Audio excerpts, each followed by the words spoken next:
Hello you guys, I hope you are doing very well and keeping safe and sound. Khushi Panjwani this side in collaboration with the Finance Box, the best finance community for kids, adults, women and for everyone.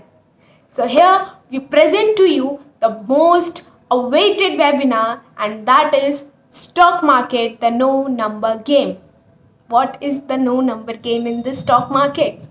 We deal in money, we spend money, we take money, we invest money, we buy money, and money is in numbers. Then why is it called the no number game? Have you ever thought of this? We deal everything in money, and money is a number. Like if I'm dealing 100 rupees, 100 is what? It's a number, it's not a alphanumerical. Then why is it called the no number game? If it would be a number game, simple logic, if it would be a number game, then all the mathematicians, all the CA, all the great scientists have become the billionaire out of it. But today, we can't see any of the mathematician, any of the scientist in the stock market.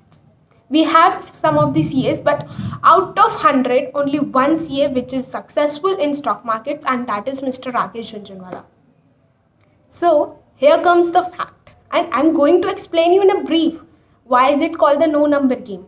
But a simple overview of a common sense is, if it would be a number game, then all the mathematicians, all the scientists would have become the billionaires, and it is not so. So what is the stock market, the no number game? Stock market, the no number game here means stock market is an art. Now you will say that all the great artists would have billionaire out of it. No, it's a visual art. You need to visualize through your inner eyes. It's a visual art, thought process, and your risk-taking capacity. My risk-taking capacity, your risk-taking capacity are somewhat different in both of the fields.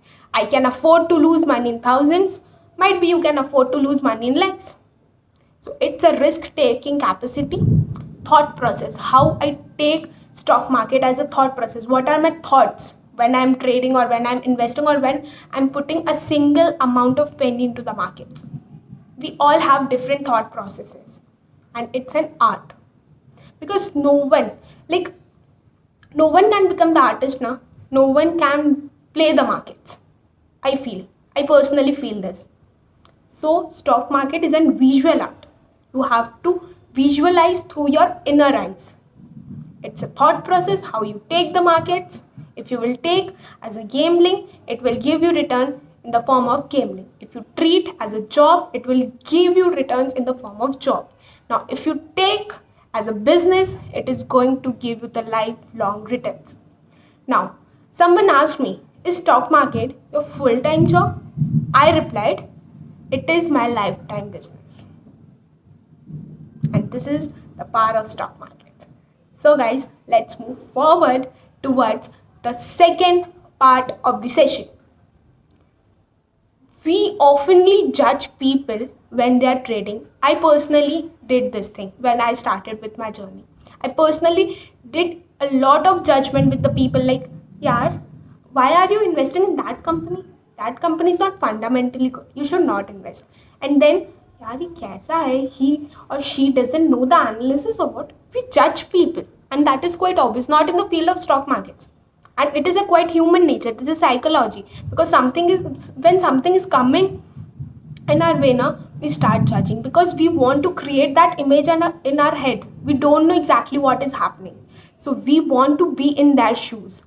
Now, what is being in their shoes? I'll give you a short experiment for this.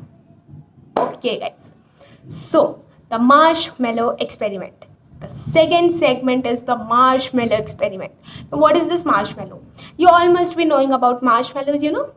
It's a cotton candy coated with a huge amount of sugar, and I personally love it. It's my personal favorite. I have been eating marshmallows since I was this, and I'm grown up this, and I still eat marshmallows.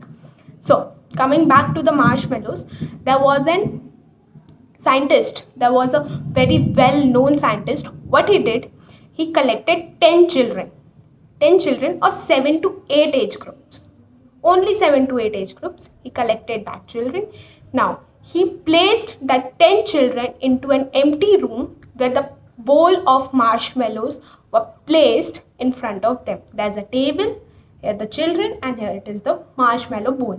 Now he told, Bachcha log, I'll lock you for 15 minutes, but none of you will touch the single marshmallow. If you will not eat the marshmallows, I'm going to give you the surprise. If one of you will touch the marshmallows, then surprise is gone. So your time starts now. He told, he went off, he locked the room. Now, without phone and without any of the activity, sitting for 15 minutes ideally is much a long span of time. I'm seriously telling you. Just go and isolate yourself for the 15 minutes. You will think, yaar, ye time kyun nahi cut raha hai? And that is the fact. When you sit idly, the clock moves like this.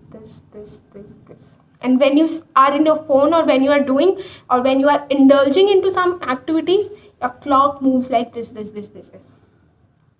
So, what happens the next? According to me, for the surprise, the children didn't eat any of the marshmallow. But according to the person B, let's just suppose there's a person B. According to the person B, some of them have eaten, some of them have not. And according to the person C, suppose there's a person C, all the children have eaten the marshmallow. Now, what's the actual case in this? The person C is absolutely right. The children ate all the marshmallows. How? Because your psychology here attacks the most. When you are resisted to do something, your subconscious mind will force you to do that thing. If you will say, I'll not eat junk food for 10 days, your subconscious mind will force you. You will automatically see the post of the junk foods. You will automatically, someone is eating junk food in front of you. You will automatically just recite the taste of junk food in your mind. And that is how psychology works. And that happens in the stock market as well. When we are supposed to not do that thing, when we are supposed to not do that trade, we end up doing that trade and we end up being in losses. This is the power of subconscious mind. It will treat you. It will teach you the way you should not do the things. And this is what your subconscious mind attacks you and force you towards the things which you are not going to do exactly.